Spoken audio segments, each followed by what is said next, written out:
Welcome in, everybody, to another episode of the Most Accurate Podcast. I am your host, once again, Addison Hayes at AmazeHayes_ on Twitter. And, my co-host as well, award winner for accuracy for his rankings and projections. We have John Paulson. Paulson, how's it going this fine morning?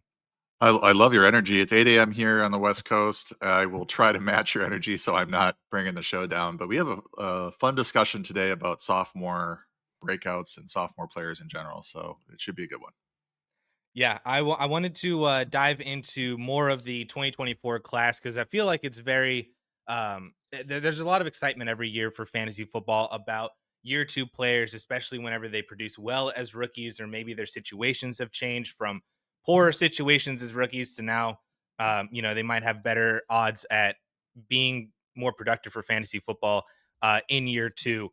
And not to mention that the 2024 class as a whole pretty phenomenal so far. We have about 6 quarterbacks, an elite tight end, another handful of wide receivers. The running back class has left a little to be desired, but I feel like just in general, the 2024 class, in terms of their production that we got last year, plus the hopes and dreams that we have for more players moving forward this year and beyond, is a very, very good class to talk about in general with a lot of very high ADPs and highly productive players. So I think we can just get right into it because I wanted to basically go through all relevant sophomore players from the 2024 class. So we have a lot of players to discuss.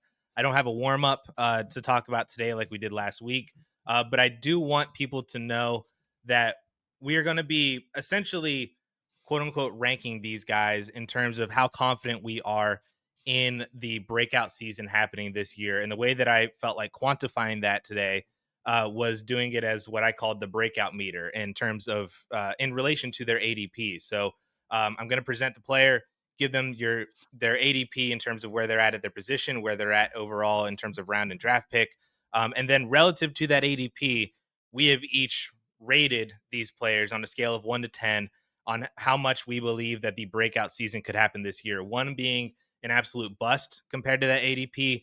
5 just basically means you live up to that ADP, don't really do anything more. And 10 is a massive, massive breakout. So anything I feel like in the 6 to 10 range is pretty positive for these players.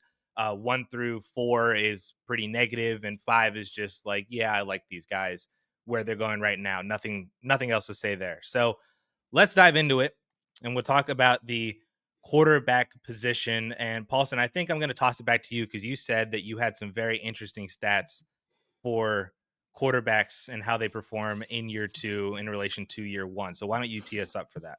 Yeah, it's an interesting, and I really don't even know if I don't know how to describe it in a way that would make sense other than when a rookie comes in. I've got I don't know how far back this goes. It looks like it's 2010. Nope, 2004. So I've got, or 2000. So I've got rookie quarterbacks that come in. They get at least 12 starts. So I track how they did as rookies, and then I track how those players did as sophomores if they get 12 starts the following year. And it's just really interesting how there's just 2 buckets they fall into. There's good rookies and there's bad rookies. Uh, there's a bunch of players that scored between 5.9 points. That's Kyle Orton. And 13.8 points. That was Vince Young. And Vince wasn't bad as a rookie, but he wasn't great either. So 13.8, that's kind of the cutoff of the bad rookies. And then it goes all the way up to 16.9, basically 17. And you've got a handful, maybe 12, 14, 10, 12, 10, 12 quarterbacks that are, I would call them good rookies. But it's just very strange to see nobody in that 13.8 to 16.9 range in the middle there. They're either really pretty good or they were pretty bad. And what happens is when you look at their sophomore seasons, and you're just looking at like points per game, the good rookies average drop 6.3% in year 2. Like you would think that a player in their second season is going to develop, or at least on average, they're going to develop and be better in their second season.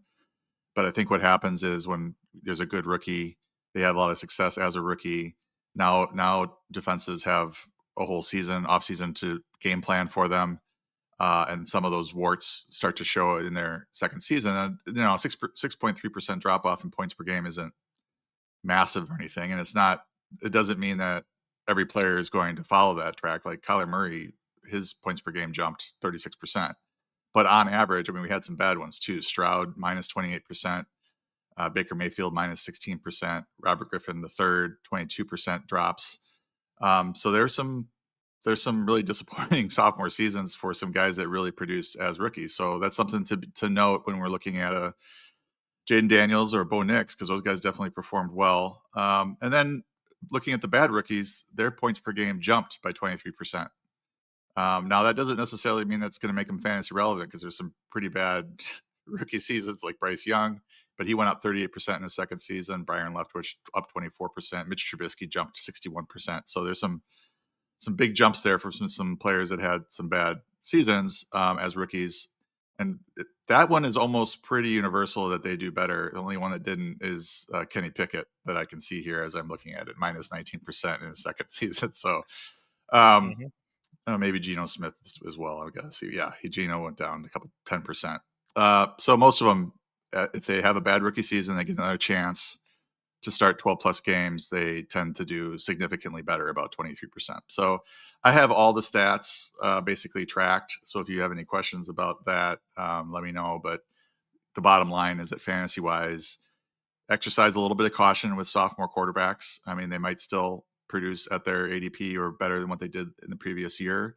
But on average, they tend to drop about 6%. And then there's also reasons if, a guy's a 14, 13, 12, 13, 14 point player as a rookie, there's a good chance he could jump into low end QB1 territory as a sophomore if things break his way.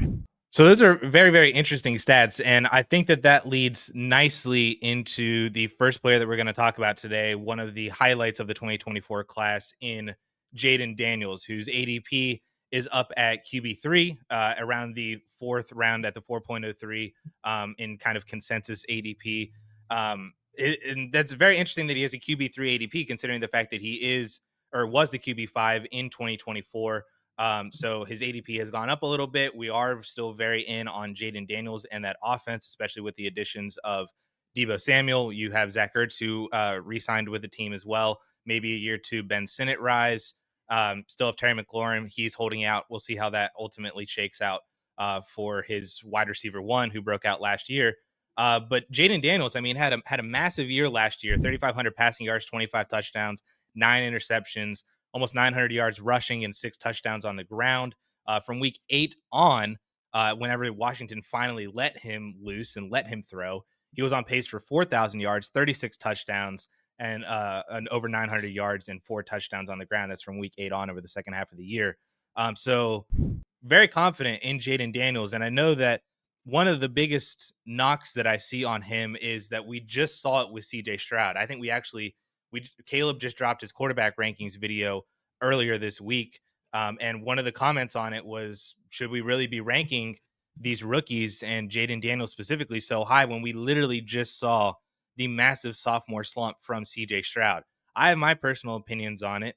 I'm sure you do too, but and your data certainly supports it as well. But where are you at with Jaden Daniels on here? Because I can tell you at least right now, the meter, the breakout meter, I'm a 6, you're a 5. So we're both kind of basically saying that Jaden Daniels should live up to this ADP, but maybe it is a little bit too rich, or something that we might want to be bypassing for shots on later round rookie quarterbacks that maybe have just as much upside. Yeah, so Jaden Daniels obviously fell into the category of a good rookie quarterback. He averaged 22 fantasy points per game, so really high up there, for number 4 in points per game. Um, and when you look at the freshman to sophomore data, rookie to sophomore data, um, there's some drop offs, and then there's some people that just kind of stay about the same, and there's a couple that actually grow a little bit. And I think Jaden Daniels probably profiles as somebody who's going to stay about the same, and that would put him right where he's being drafted or near it. I think they've added Debo Samuel. I think that helps. He's obviously got the big rushing floor. If he decides that he's going to not run as much, that could hurt his points per game. So I would maybe not be reaching for him. But he was the guy that was in my draft day strategy article, was my primary target at the quarterback position last year, and really delivered. And a lot of that had to do with Derek Klassen, and he charts all the quarterback throws and everything, and he identified Daniels as the most accurate quarterback of last year's class. 2 years ago, it was C.J. Stroud.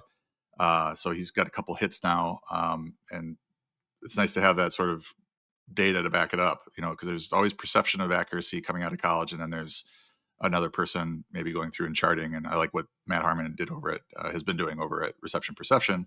I don't think Klassen is still there, but it's nice to hear his opinion on these players and they're coming out. So that being said, I think Daniel's ADP is fine. I wouldn't probably rank him 1 or 2 overall, or take him over some of these guys that are more established and have been through the ups and downs of their careers already. But he still has that dual threat ability. They added Debo, so there's a lot of weapons there for him to throw to, assuming Terry McLaurin doesn't hold out, because he's not very happy with his contract right now. Right. Yeah, that is definitely a big key factor for Jaden Daniels. If you didn't have Terry McLaurin, or he holds out during training camp, and then that opens up a whole can of worms with possible injuries during the year because you didn't really have that ramp up time in training camp to really get healthy and strong. And Terry McLaurin is going to be missing games due to an increased injury risk. Because of that, that could hurt Jaden Daniels, of course. But maybe that's just something to where he runs more. And if he's running more, then that's going to be fine for fantasy football. And to me, that is really the biggest difference, and why I'm still confident in Jaden Daniels this year as not being CJ Stroud 2.0, is because of that rushing upside that Stroud did not have. He was so reliant on the passing game. And whenever his weapons started getting hurt, his offensive line started not doing well. His offensive system started not calling plays super well. That when all of that kind of caved in on CJ Stroud, he didn't have anything to fall back on. I think Jaden Daniels, I'm not projecting all that stuff to fall down around him, but if it did, he would at least have the rushing upside to fall back on for fantasy football. That is at least a baseline of floor that maybe you're not overly excited that you drafted the QB 8 at QB 3 prices, but at least he's giving you something to where he's not going to be the QB 18 at QB 3 prices like CJ Stroud was last year. The other confidence I have, one of the names that you mentioned as good rookie season, even better sophomore season, was Kyler Murray, who had a lot of comparisons to Jaden Daniels coming in as a rookie. Jaden Daniels, of course, had massive success in college as a passer and a rusher, then went into a Cliff Kingsbury offense, just like Kyler Murray did.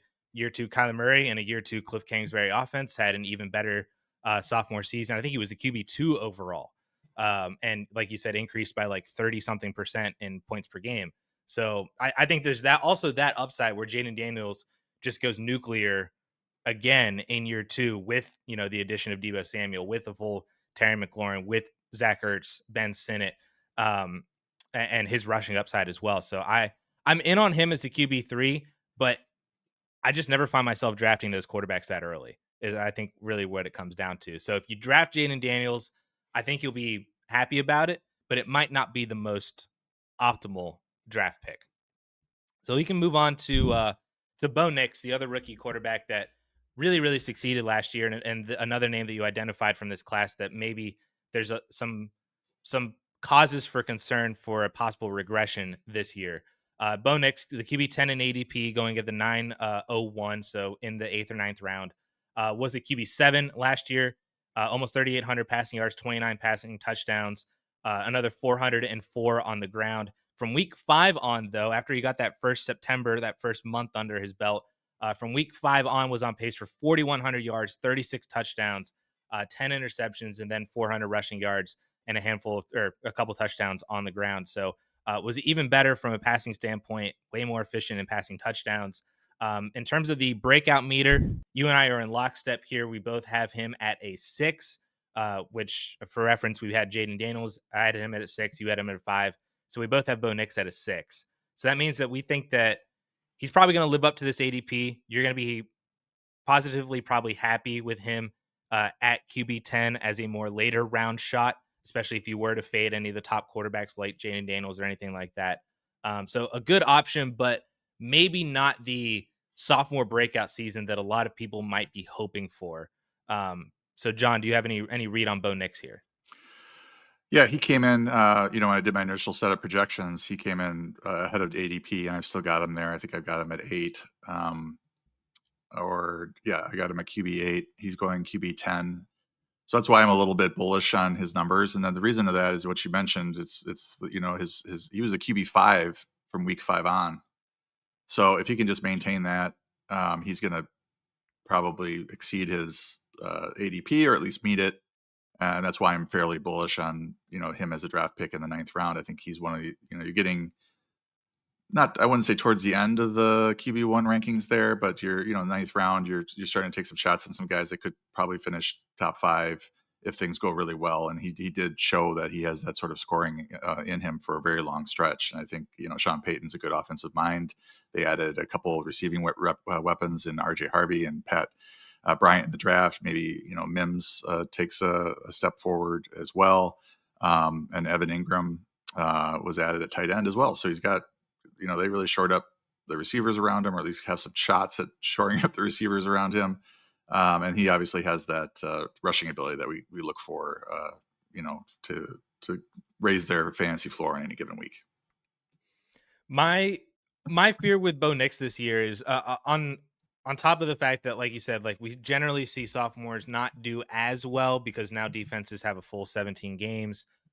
Their division is a little bit more difficult, especially they're going to have to play, the Chiefs twice, the Chargers twice, Raiders twice.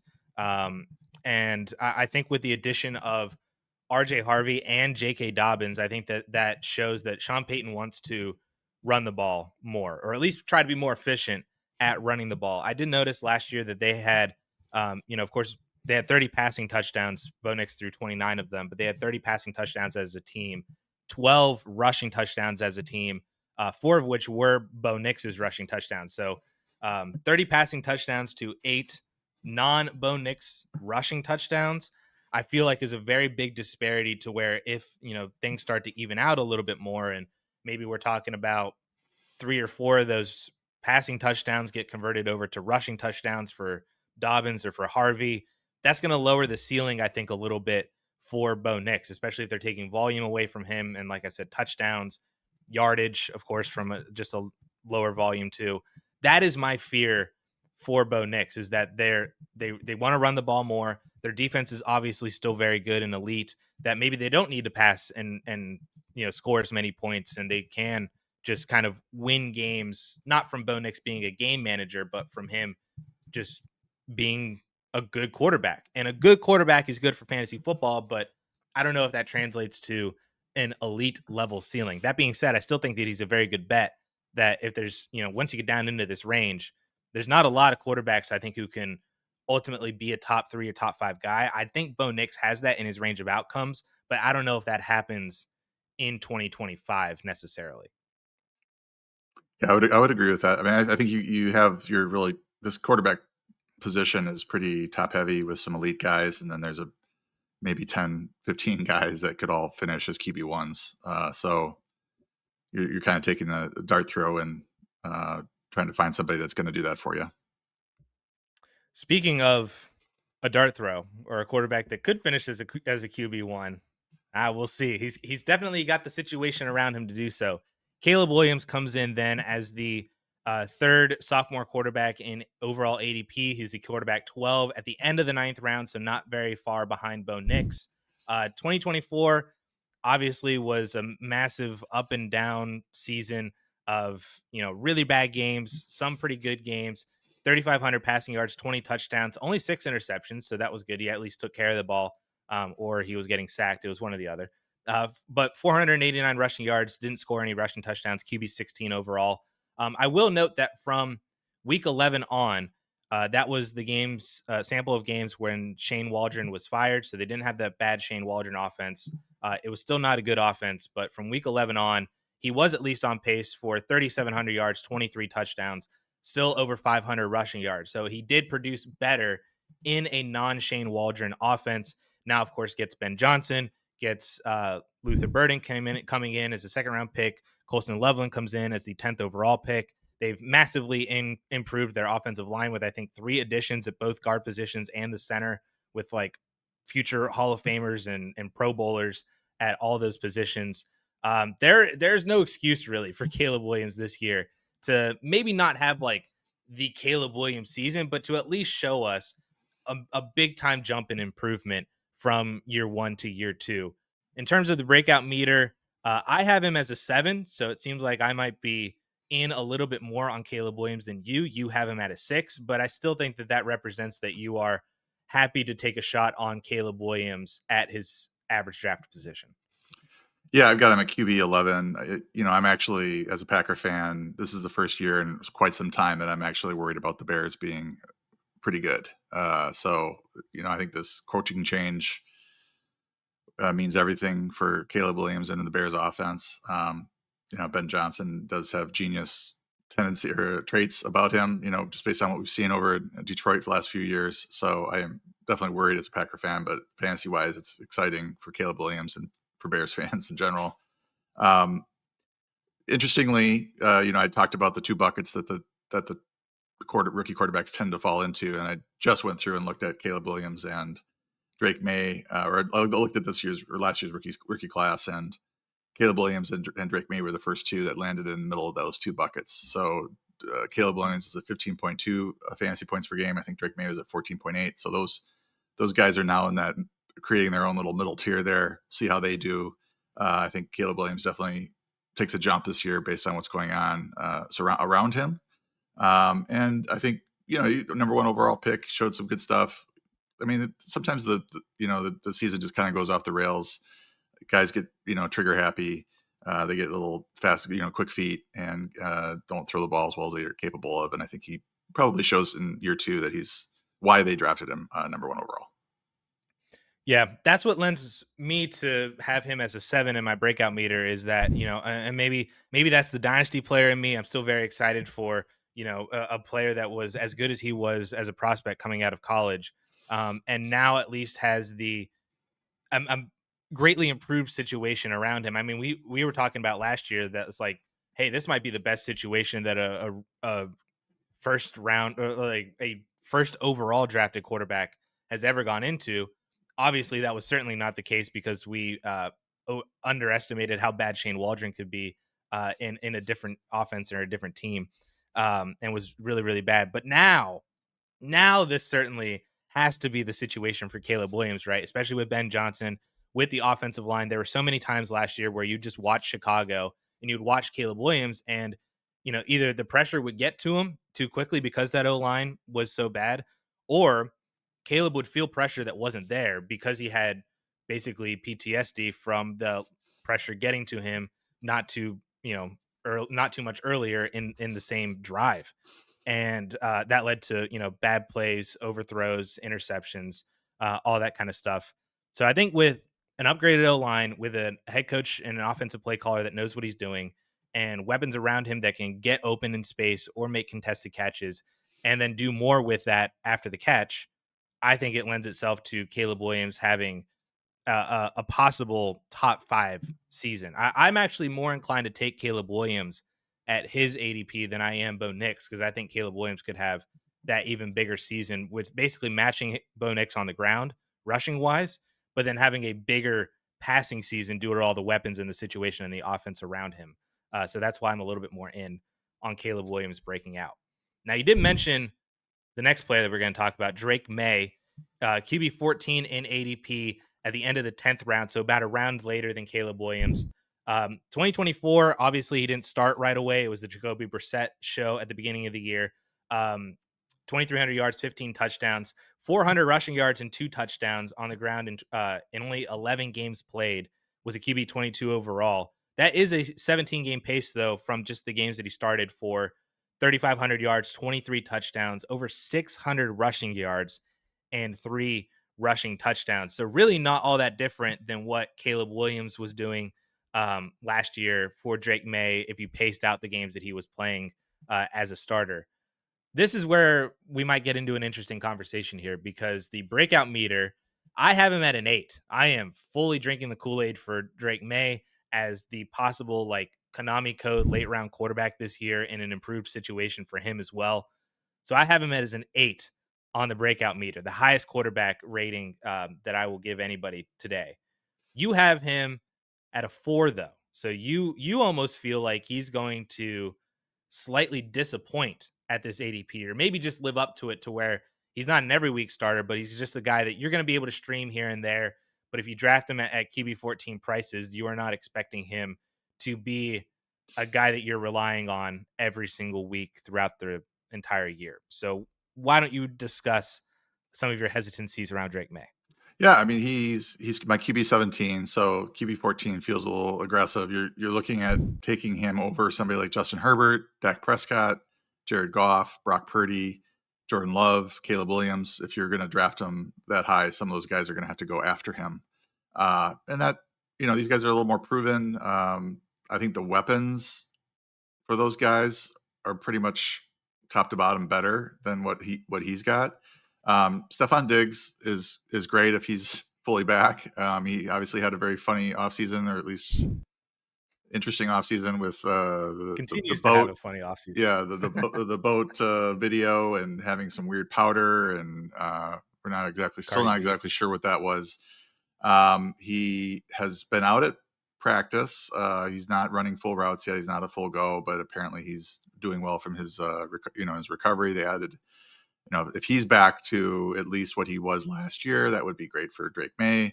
I don't think we're going to get back to vintage uh, Stephon Diggs, but if he's just what he was last year, that would be good. Kyle Williams, if that pans out, that's another good addition for May. And I will say that in the 9 games that May, like foolish games, I call them in my player blurb, he averaged 17.7 fantasy points per game. So that's pushing for low end QB1 numbers. If that continues, then certainly he's going to probably finish ahead of his ADP or at least meet it. But I'm cautiously, I don't know, skeptical, I guess, on Diggs being the guy that we want him to be for May. And if he kind of either slow to recover or has to sit out games, then you're just looking at this one of the worst receiver rooms in the league, unless Kyle Williams is able to like turn into a stud immediately. Well, maybe that's where the difference is. I don't know if there's a bigger Kyle Williams fan in the industry than me right here. Okay. So I am so bullish on Kyle Williams. I think that he could be this year's like Lad McConkey or this year's Brian Thomas Jr. Just as a possible wide receiver one for Drake May. And I know Drake May is a very talented quarterback. And I think that Kyle Williams could explode onto the scene very, very quickly in just the first couple of weeks and then have that kind of big end of year rookie finish that we see a lot of very, very good rookie wide receivers have, or just rookies in general. So I'm pretty in on Kyle Williams. Maybe that's where the difference is between you and I. I'm in on Drake May. I'm in on Kyle Williams. Anything that Stephon Diggs wants to give us is only going to be good for Drake May. And they still have Demario Douglas, who's like I think a solid wide receiver 3 option. Kayshon Boutte. I don't know if it was Drake May, or I don't know if Booty kind of remembered how good he was at LSU, but he looked like a usable wide receiver at times last year. Again, that was Drake May, or maybe he's just a capable wide receiver 4 in the NFL now. You have Travion Henderson coming in out of Ohio State, a very dynamic, electric pass catching back out of the backfield to add to Ramondre Stevenson. They addressed some of the offensive line issues in the first round of the draft with Will Campbell at offensive tackle. So I think that, and of course, you have a different offense and different coaching staff. You have Mike Vrabel coming in to give some kind of veteran coaching leadership here. You have Josh McDaniels coming back to be the offensive coordinator. It feels kind of a little bit like Doug Peterson coming into Jacksonville after the whole Urban Meyer crap, or just like how Vrabel came into Tennessee and just kind of, you know, stabilized everything. And I think that all are going to be good things for Drake May. And I think that he has the ability to be, I don't think he has QB like top 3 ceiling for Drake May, but I think that he could be a guy that you draft at QB 14. And a lot of the other guys that you mentioned might be more streamers, but I think that Drake May has the ability to, because of that rushing floor and the passing upside that he has with the upgraded situation, to be an every week starter for you in that 19, 20 plus point per game range. I would So add that that's where I would add reception perception. Matt Harmon charted Kyle Williams, and he was like number three ranked rookie coming out of this class in terms of his success rate coverage. So that's another good sign for him and for Drake May. Kyle Williams is very good.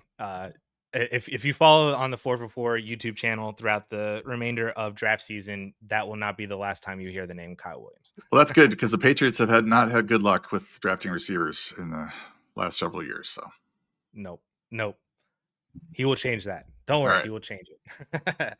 All right, let's move on to JJ McCarthy here, coming in next at QB 15 and ADP, in the back of the 10th round. So basically, one quarterback spot after Drake May. A lot of you might have a decision to make between if you want to go with May or if you want to go with JJ McCarthy.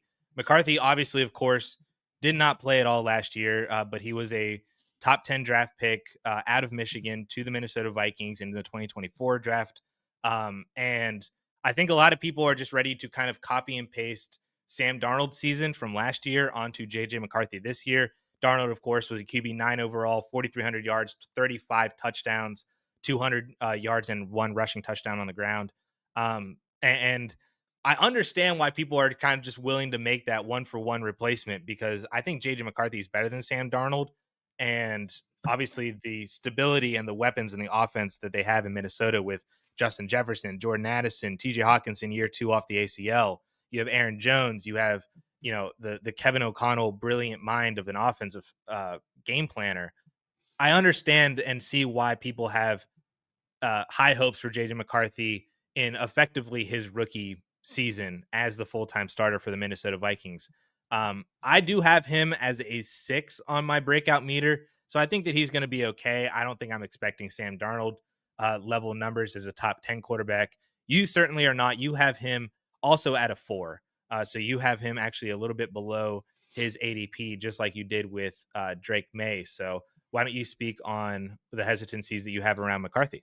And just to clarify, which ADP are you using?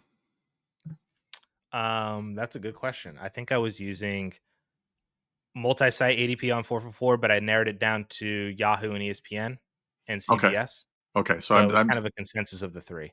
okay. I'm seeing QB19 for McCarthy, which I think speaks to maybe the depth and sort of uncertainty in this, group of QB2s where you've got a lot of established veterans who have QB1 resumes, but maybe have some things working against them, like the aforementioned Herbert, Prescott, Goff losing his OC, Jordan Love kind of playing last year injured and people being down on him. I fall into, I'd be perfectly happy with if I were to wait on quarterback and ended up with McCarthy as my starter. From everything I'm hearing, he's ready to go. I just don't know that he is going to just based on all these other guys that are available, that he's going to outproduce his QB 15 ADP that you listed here. That's why when I put in my score, I'm looking at QB 15. I've got him at QB 19. I probably should have him at QB 18 over ahead of CJ Stroud, just given the way that CJ Stroud played last year. Maybe we should be a little bit more optimistic about McCarthy in that Vikings Kevin O'Connell system. So nothing against the guy, just kind of an unknown right now. And there are some veterans that I would probably take ahead of him, just given their situations. Do you have any concerns about the possible 3+ game suspension for Jordan Addison? I know, like, that in the grand scheme of things for the entire year, if you're still getting Addison for 14 games, that's not a bad thing. But it might be one of those things to where, if you draft JJ McCarthy and you're like, hey, I want to see what he does in the first couple weeks. Well, if those are going to be the first games he's ever played in his career in the NFL. There's going to be the first games that he's played off of the knee injury that he had last year, and you're not going to have Jordan Addison. So I do fear that we might see a slow start to the season for JJ McCarthy unless O'Connell is just so brilliant that he can make it work regardless. But that is one of my fears with McCarthy in terms of drafting him and seeing what happens.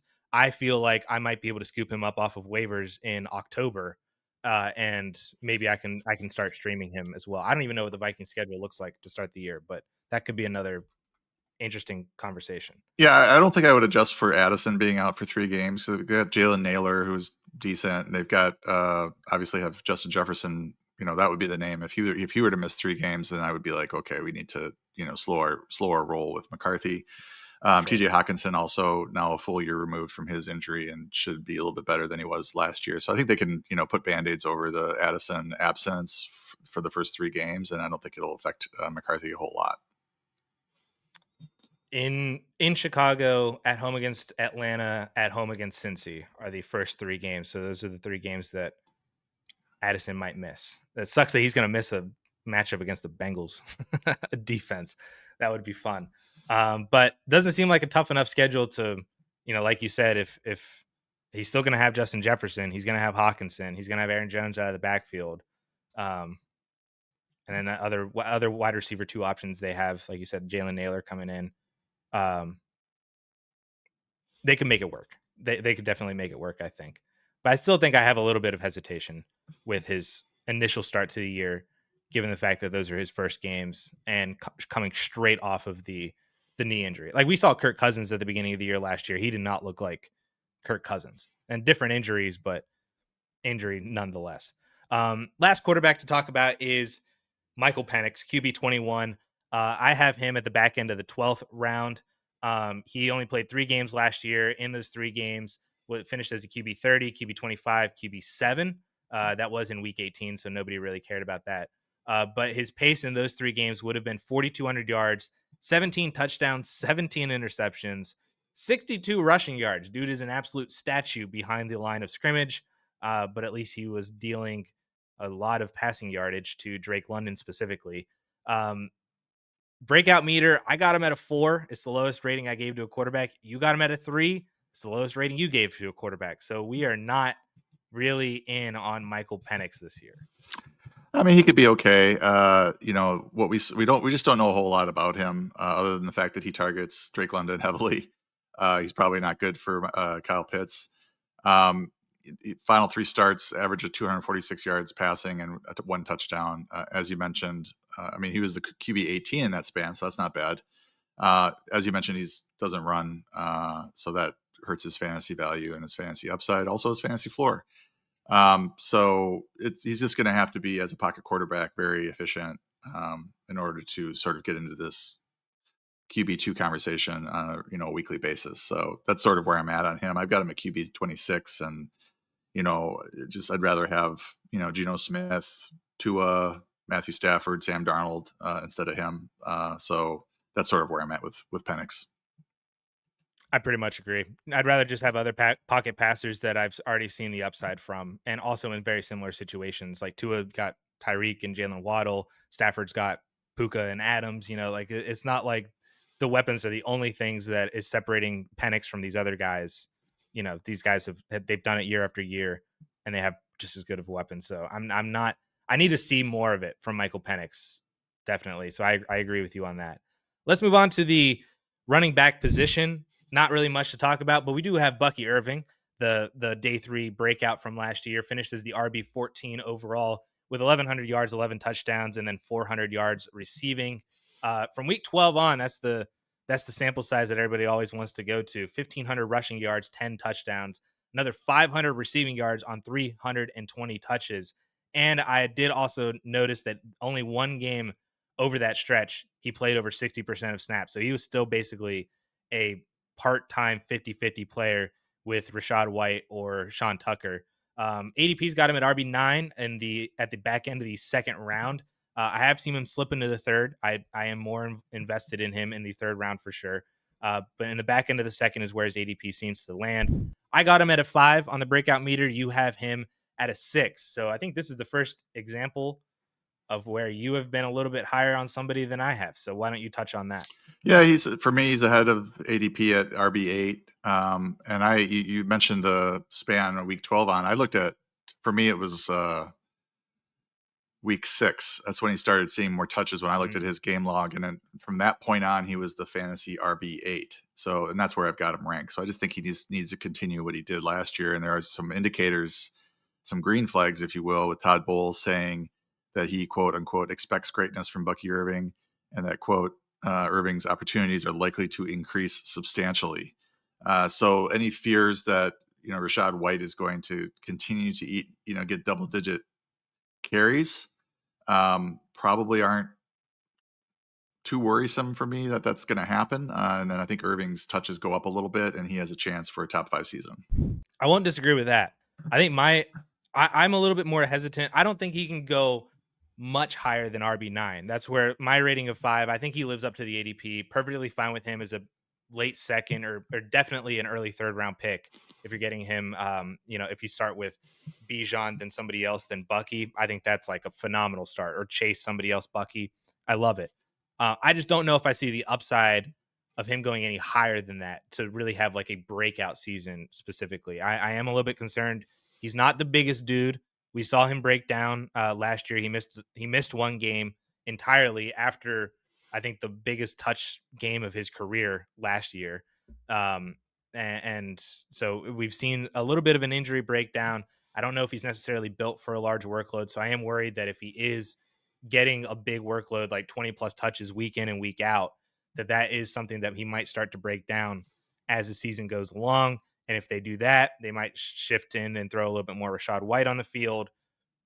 God forbid Bucky even miss any games straight up, which I think is a running back you projected he's going to miss a game or two just anyway. Yeah. But if he's playing 10 to 13 games, I don't know if you're necessarily going to be ecstatic about him at RB9. Not that that's a reason that I'm fading him. It's just one of the reasons why I don't think he has top 5 or top 3 upside, but I still think that he's a very good pick at that 2-3 turn. The other running back, really of note, that we had at all last year was Tyrone Tracy.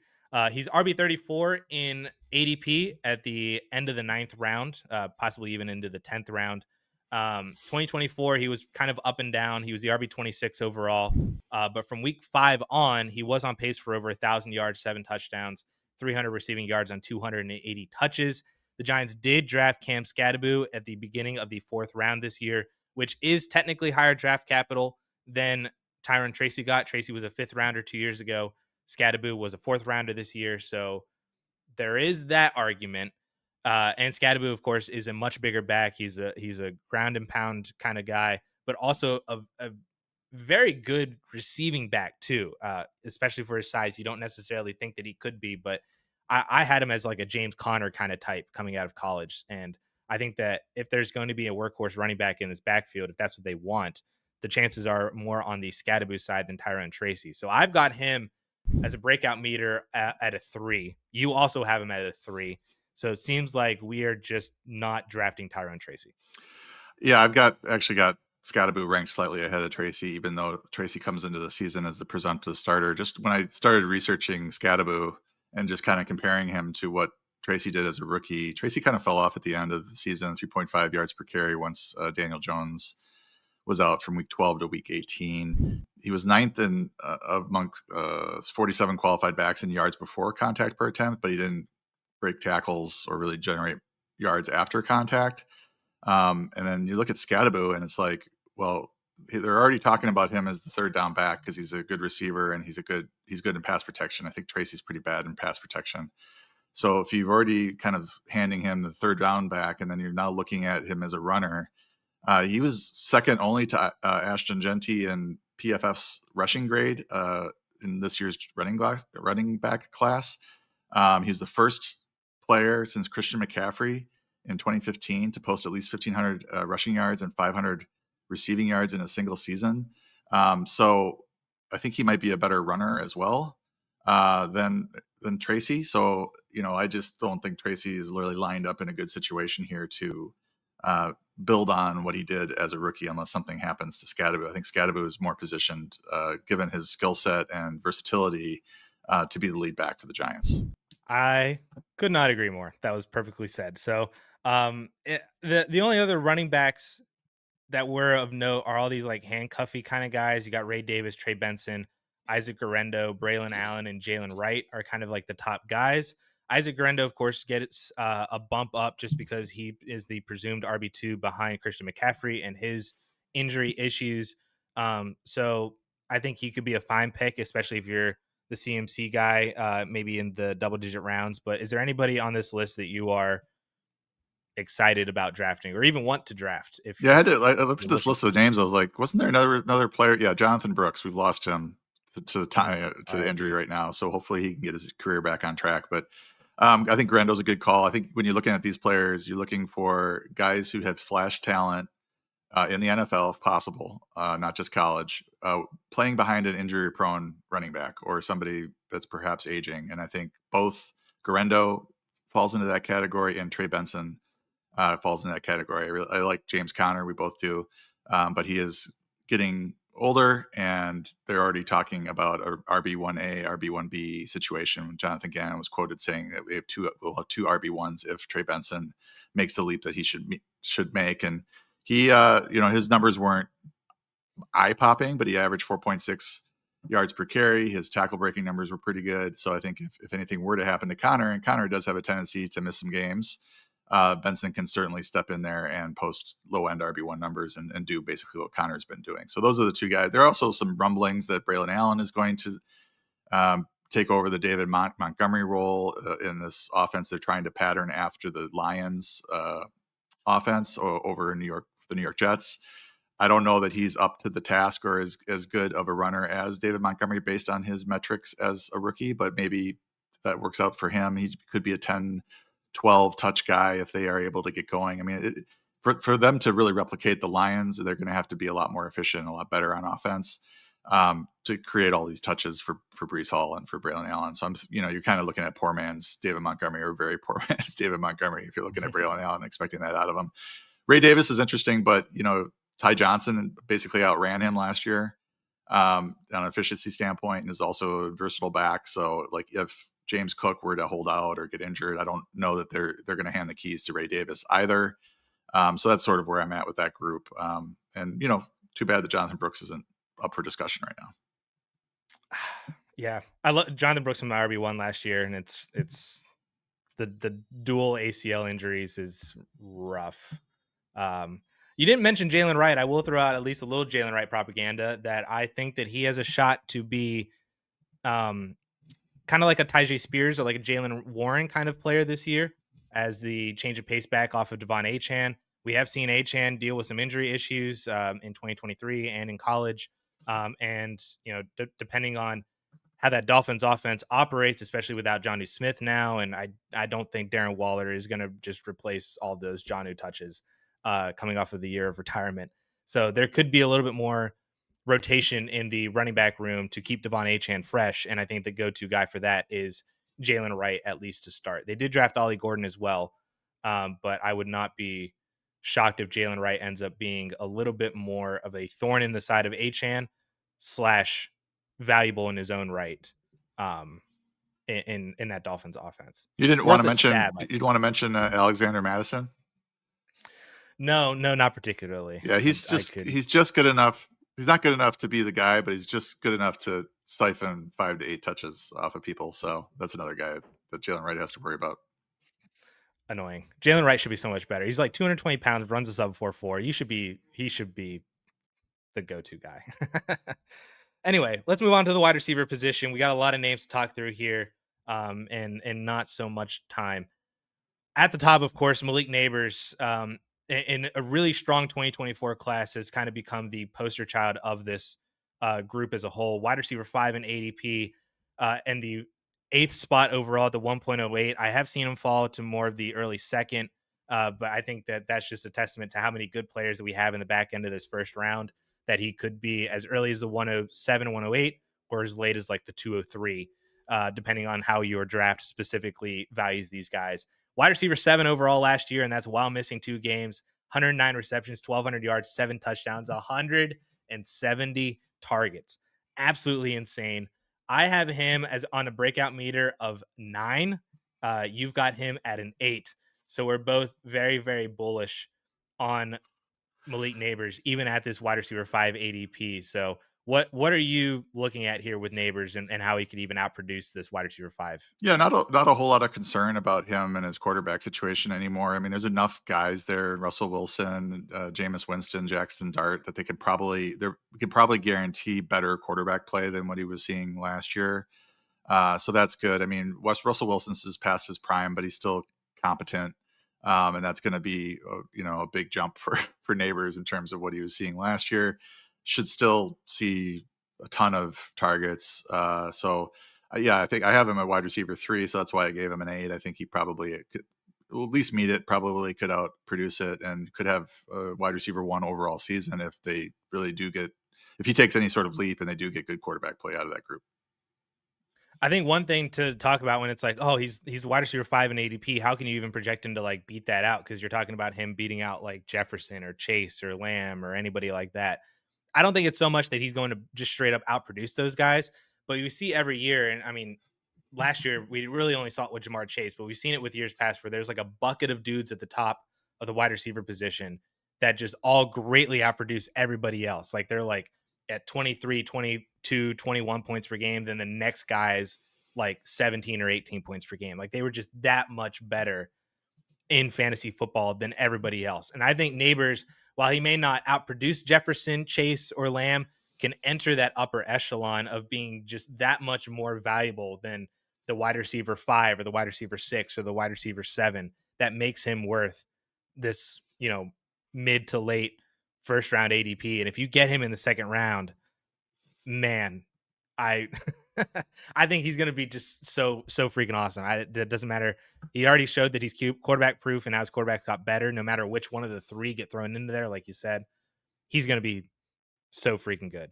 Um, the other wide receiver that I think is going to be really good is Brian Thomas Jr. He's at wide receiver 8 ADP at the 1-2 turn. 2024, 87 receptions, 1,300 yards, 10 touchdowns as the wide receiver 4 overall. So his ADP is actually below where he finished last year, which I think is interesting, but also a testament to how many good wide receivers we have. He did have some very interesting splits with and without Lawrence. I don't know if that was necessarily a case of the games with Lawrence were with, Christian Kirk and Evan Ingram to an extent, but the games without Lawrence, even though his quarterback play was bad, Christian Kirk was already hurt, didn't really have any other target competition. So, not to say that he was bad with Trevor Lawrence, he was just a lot better with Mac Jones in the second half of the year. That could also just be rookie progression kind of thing. Um, I have him on the breakout meter as a 9, so him and Malik Neighbors. I think are the two guys this year that I'm going after hard at the wide receiver position at that 1-2 turn. You've got him at a 7, so you're a little bit.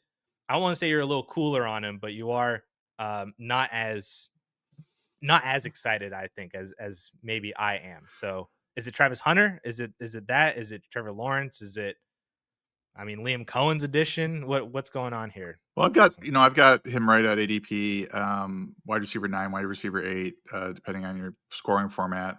I He was one of my primary targets at receiver last year. He was going in the 8th or ninth round, and I had him in a couple leagues, and it was a lot of fun to land that sort of production in the middle rounds like that. But I coming in, had a very good chance to take over the wide receiver 1 spot. Had a competent quarterback, team that's not great. It's going to have to throw the ball a lot. Was all adding up, and then the route running, of course.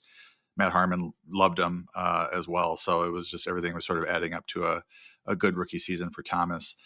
Does he make a giant leap from there? He could. There are some, absences now with Christian Kirk and Evan Ingram leaving. We do have Travis Hunter in.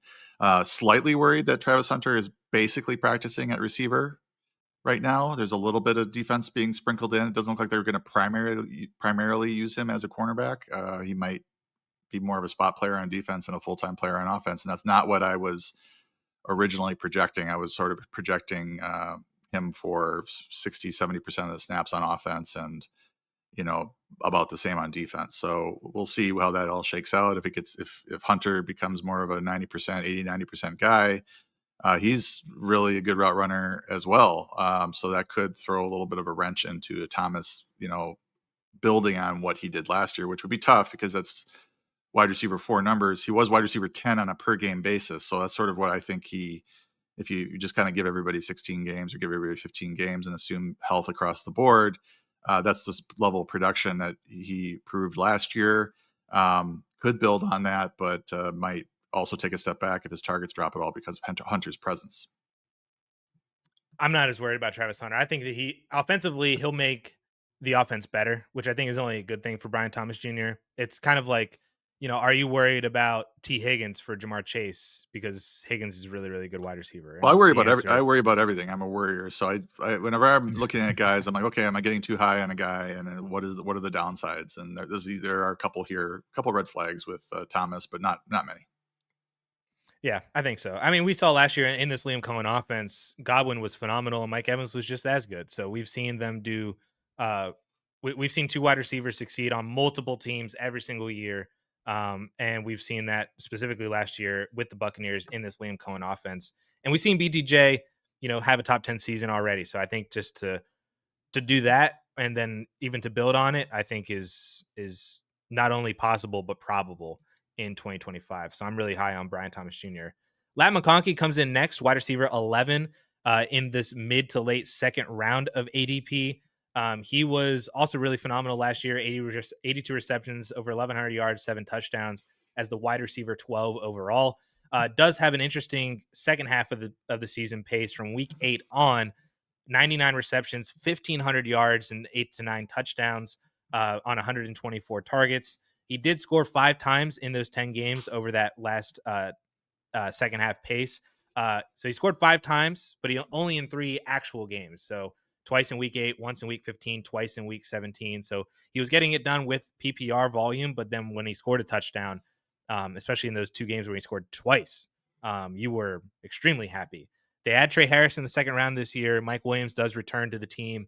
They added Omarion Hampton and Najee Harris to kind of shore up and improve this running game. So maybe that means that they want to run the ball more and they don't want to rely on Justin Herbert and Lat McConkey as much, especially with the addition of Trey Harris. Not really sure what to go on here. But you and I both have him as a 5 on the breakout meter. So I think we're both okay with Lat McConkey. We're in on him kind of at this wide receiver 11 price, but don't really know if he can expand upon what he did in 2024. Yeah, interesting to look at the draft, NFL draft, and Ricky Pearsall, Xavier Legette, Keon Coleman, and then Ladd McConkey going for four receivers in a row. And those 49ers, Panthers, Bills all passed on Ladd McConkey, who was one of the most pro-ready receivers to come in. Another darling of Matt Harmon of reception perception in terms of his route running.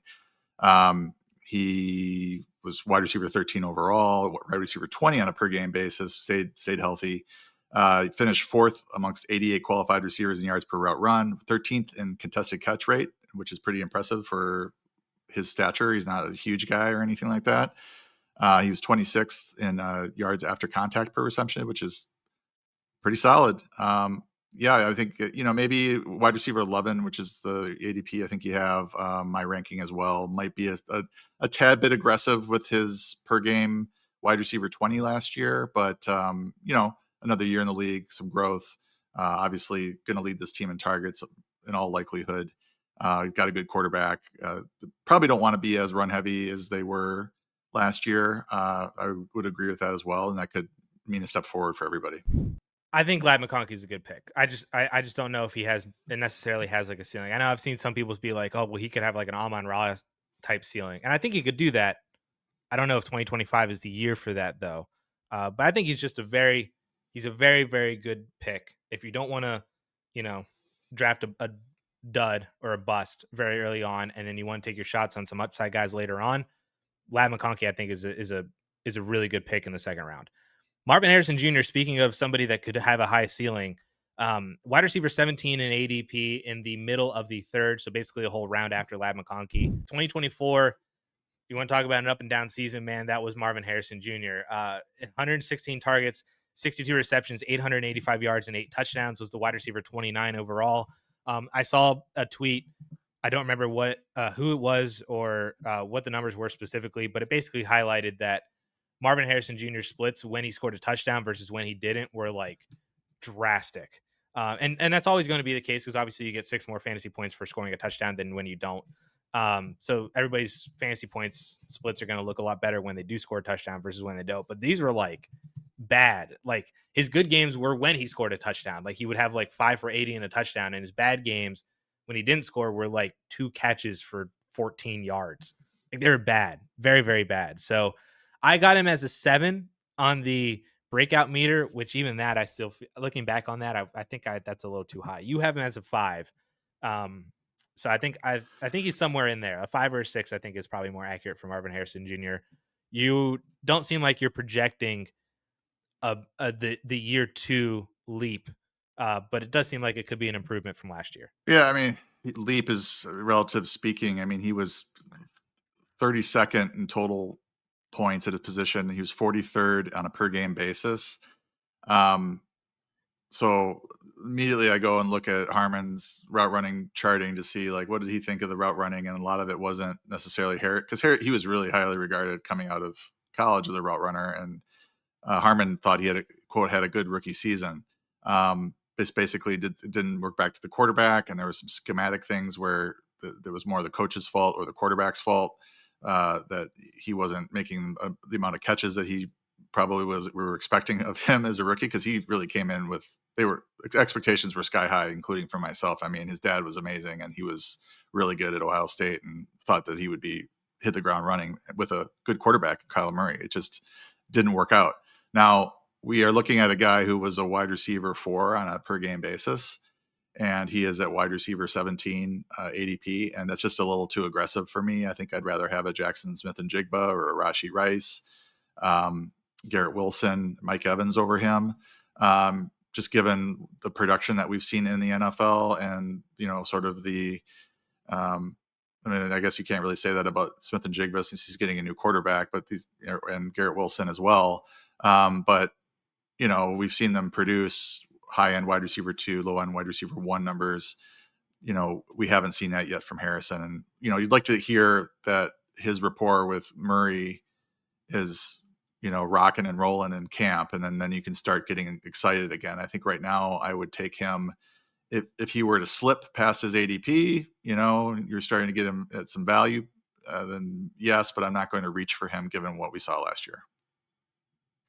I did have a small study that I did a couple months ago about Marvin Harrison Jr. and also Rome Odunze, who were both top 10 picks, who were under 900 receiving yards as a rookie. Since 2000, only 7 top 10 picks had under 900 receiving yards as a rookie. Two of them, of course, were Larry Fitzgerald and Calvin Johnson, and then Drake London also was on that list. Justin Blackman was on the list. I didn't include him into the subset of looking at what he did future in his career, because he ruined his own career, but had like 4 straight 100-yard seasons in year 2. Anyway, from this list, uh, of the guys who then went on to have, they all went on to have a like 1,000-yard breakout season, whether it was in year 2, year 3, or year 4. So it did happen. But what I found, basically, the TLDR was that breakout season did not come until there was a coaching staff change. So, interestingly enough, the Cardinals have not changed their coaching staff or their offensive coordinator. It's still Drew Petzing. The Bears did, so maybe that's a feather in the cap for Rome Odunze's potential breakout. But that was something that I found very interesting was, Larry Fitzgerald and Calvin Johnson had massive year 2 seasons, obviously are Hall of Famers. They did so after a coaching change from year 1 to year 2.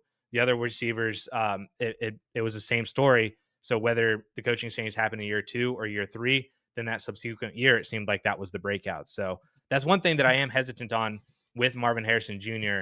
is that there's no coaching staff change. There's no offensive philosophy change. So why would we expect anything drastically different from what we saw last year? Another interesting note is that his father, like you mentioned, phenomenal, but also took until year 4 to break out. He had 3 straight seasons of under 870 yards, and his year 2 was basically not much different than year 1. So I don't know if it's necessarily there for Marvin Harrison Jr. this year. I do want to move on because as I was trying to find my tweet again, I saw some very, very interesting news that Paulson, I don't know if you've seen this yet, but it does have relation to our next player, Xavier Worthy, who is off the board at wide receiver 24 at the end of the 4th round or even into the 5th round. I have him on the breakout meter as a 3. You have him in the breakout meter as a 4. So we're both a little bit underwhelmed by his ADP and his performance last year. But this happened literally like 5 minutes ago. A Dallas County judge just sentenced Rashee Rice to 5 years probation and 30 days of jail time that can be served during those 5 years, stemming from his role in a multi-car crash in Dallas during the 2024 offseason. Now that the judge has made a ruling, the NFL can expedite its disciplinary process, and Rice is likely to receive a multi-game suspension. That is coming from Adam Schefter literally 5 minutes ago. So Uh, we we have some reactions that we can instantly react to that Rasheed Rice news, and then we can also talk about how that specifically impacts Xavier Worthy here as a potential sophomore breakout. Yeah, I'm interested to hear what Drew Davenport, our fantasy football lawyer that we like on Twitter. And I don't know if he's on Blue Sky, but he I'm interested to see what he says about a possible suspension or expected length of the suspension for Rasheed Rice. Obviously, the longer the better for Xavier Worthy, and the worse for Rasheed Rice. The projections will certainly change today. Having to adjust probably some missed games for Rice, who was shaping up as a solid wide receiver two, Worthy more in the low end wide receiver two, high end wide receiver three. Those things might flip, and you might see Rice more in the. Because I just do projections, so you kind of have to adjust your rankings based on what you think that player will do, or how many games they'll miss, and then what their per game production is for you, because they tend to be more valuable. Even if they have suspension, they tend to be more valuable than where I'll project them because of the total season stats, if that makes any sense. You might jump on Rice a little earlier than where I have him ranked, because I'm going to probably rank him for 12 games or project him for 12 games, and that's going to put a big dent in his numbers. Um, that being said, this certainly would be good news for Worthy. Probably good news for Hollywood Brown as well, who did get targeted pretty significantly when he got back last year. And they brought him back for another season, so they must have liked what they saw. And Worthy was, midseason by midseason, he was playing great for the Chiefs, and I would think he would take another step forward this year, especially if Rice is out. I think the interesting thing about Worthy's end of year production and into the Super Bowl was that they had a offensive shift in how they used him, where they at the beginning of the year, especially when Rice was healthy, but then even a little bit after Rasheed Rice, as they were trying to figure out what the heck to do now that they lost their wide receiver one, is that he was being used as like a vertical threat, and a lot of those vertical passes weren't really connecting with Patrick Mahomes. There were some that he had like a toe out of bounds, like he was Isaiah Likely, or Mahomes would miss him by like a foot. So they were close, but they wouldn't connect. And it wasn't until they moved Xavier Worthy into more of this kind of Rasheed Rice role, this like short, low A dot, kind of gadgety, give the ball to him quickly and in space and let him do work. That's whenever he really started to take off. From week 11 on, that's when he paced for 95 yards, 95 receptions, 950 yards, and 7 touchdowns. So he still wasn't even pacing for 1,000-yard guy in his best games at the end of the year. But that's when we saw the biggest success. So now, if Rasheed Rice is going to be suspended for multiple games, we might have Worthy kind of maintain that role for a little bit, and maybe he's a guy that has kind of a hotter start to the year that then is more of a trade high candidate whenever Rasheed Rice does come back. Or maybe it's something that Rice is coming off the injury and off the suspension. Maybe Worthy just is that good to where now, he is the more of the wide receiver one than Rasheed Rice. So I think that news definitely makes Worthy more interesting at his ADP, but I wonder if his ADP is now going to rise because of this. Is he going to be a top 20 wide receiver instead of top 25? I, And I that might make it too hot to handle. Yeah, I think he probably is gonna be in the top 20, 7.9 targets per game from week 11 to week 17. He also had about 10 rushing yards and 104 rushing touchdowns in that span, and then I wanted to mention his playoff games. He had 19 catches for 287 yards and 3 touchdowns on 7 targets per game in 3 playoff games. So nothing there in the postseason is dissuading us from, Worthy continuing, sort of where he left off, late last season. Does that include the like 70-yard touchdown he had at the end of the Super Bowl Probably. against the Eagles' It happened in the second playoffs, team? so yeah.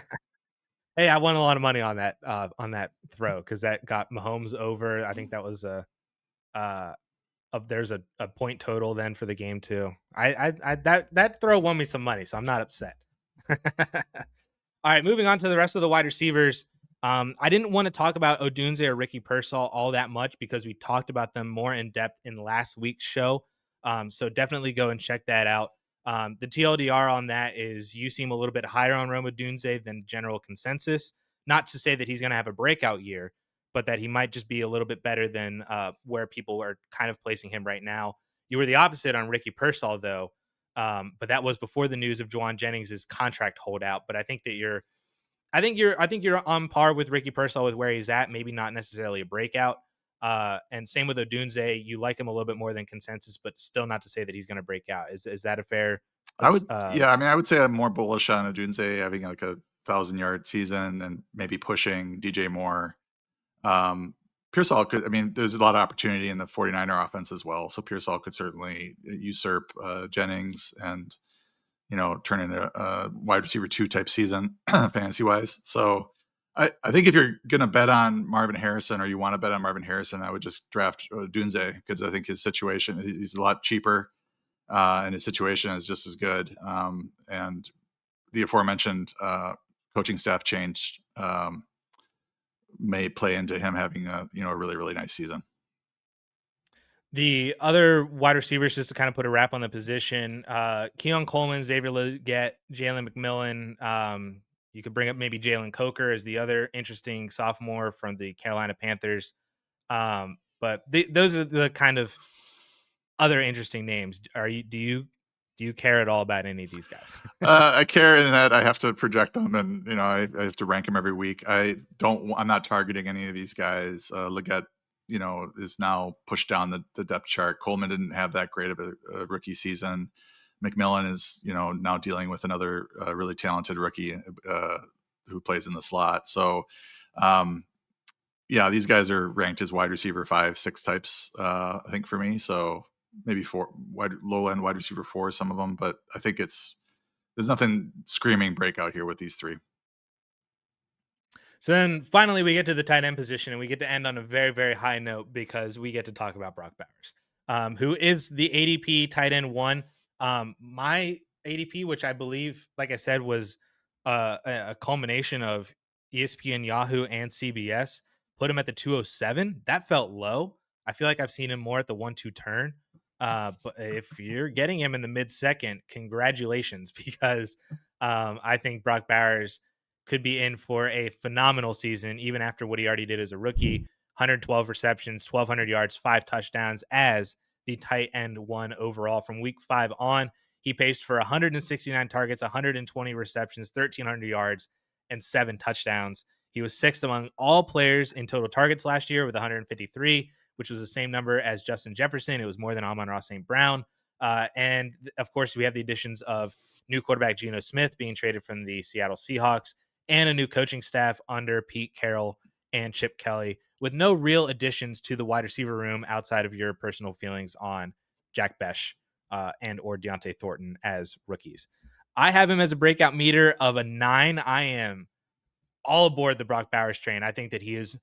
I think he's worthy of a first round ADP. I'd be tempted to take him there. Any pick in the second round, I think, is a smash for Brock Bowers. You have him as a 6, which maybe is not to say that he's not going to be uh, a more breakout or kind of amazing kind of player. But if he lives up to being the tight end 1 or a little above that in terms of point per game value over tight end 2 and beyond, that's still a smash at ADP. I think. Yeah, I think that with this situation where we've got the guy that's ranked number 1, and I don't think he finished number 1 last year. I think that might have been George Kittle in half PPR, or maybe that was on a per game basis. Maybe in points per game, I Yeah, could see it. um, pulling it up now. Yeah, George Kittle, total points in 14 games, 193.9, and Bowers 193.7. So Kittle was the half PPR tight end 1 last year. I did, that's not a knock on Bowers. I just when you're saying breakout as the number 1 ranked tight end, it's hard to say that he's going to break out further. I think if you're expecting a bigger statistical season from him, that I guess that would qualify as a breakout. I think he's just life and football works against you repeating, a great season like that. Jacoby Myers is there. I think Jack Beck is a really good route runner. Matt Harmon really likes him, and we do have changes happening, and they could be positive changes for Bowers. The quarterback change, the offensive coordinator change, those could be even better for him, and he could post a 1,700 yard season. That also could work out where they're trying to spread the ball around more, and he's not, he's maybe 1,100 yards or something like that. So we just don't know. Probably positive, maybe positive, but it'd be great if he could just repeat what he did last year. I was trying to look up what the Raiders rushing total was last year because of they also have the addition of Ashton Genty, Yes, which you would not think would really impact Bowers too much receiving wise. But if it might.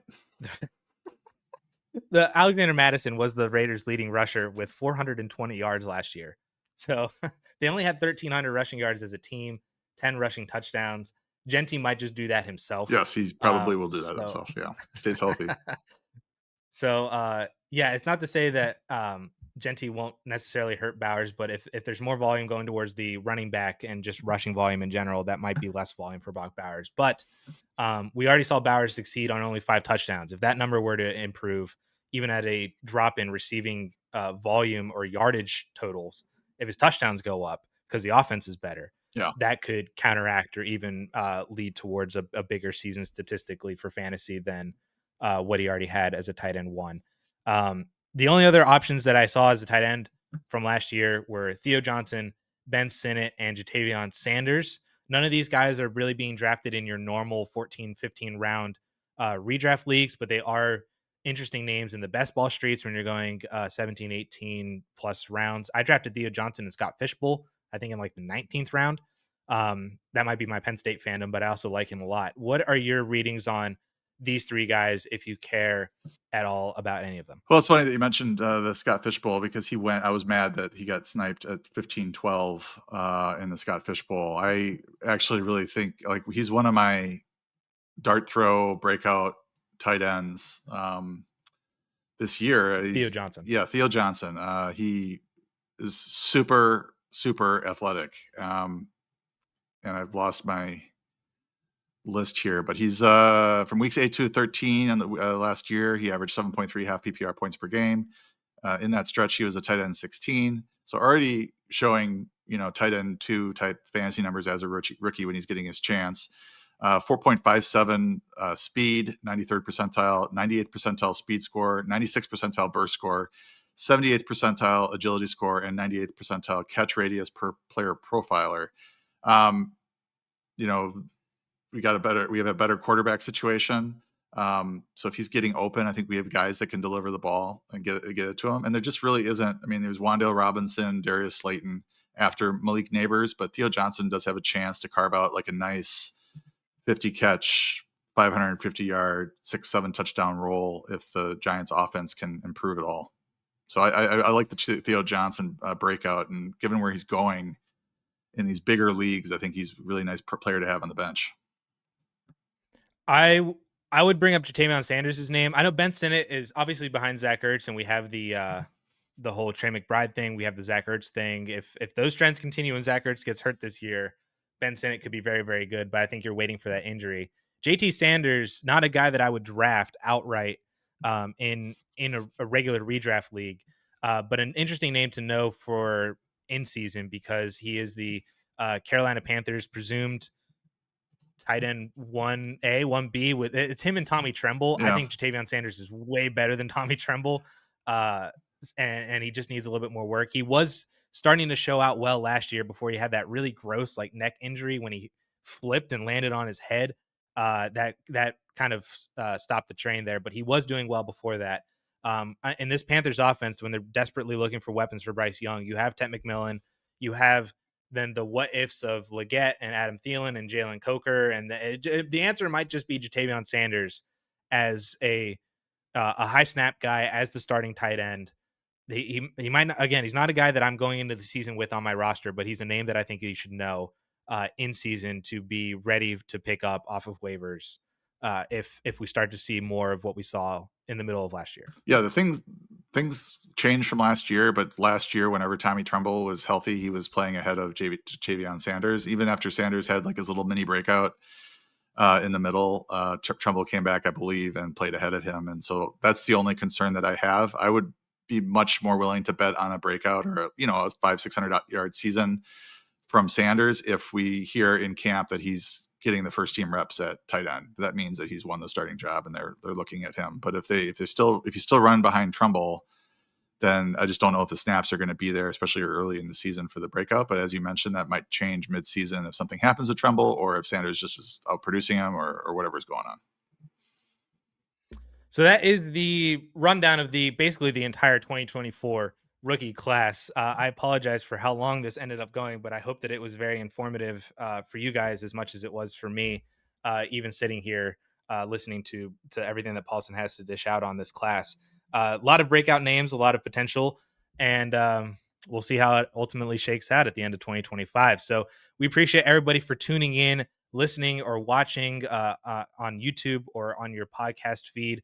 Hit that like and subscribe button or the follow button wherever you are listening or watching to this, and we will catch you guys next next week then with some more phenomenal content on the Most Accurate Podcast. Thank you guys so much. Have a great weekend. See you later.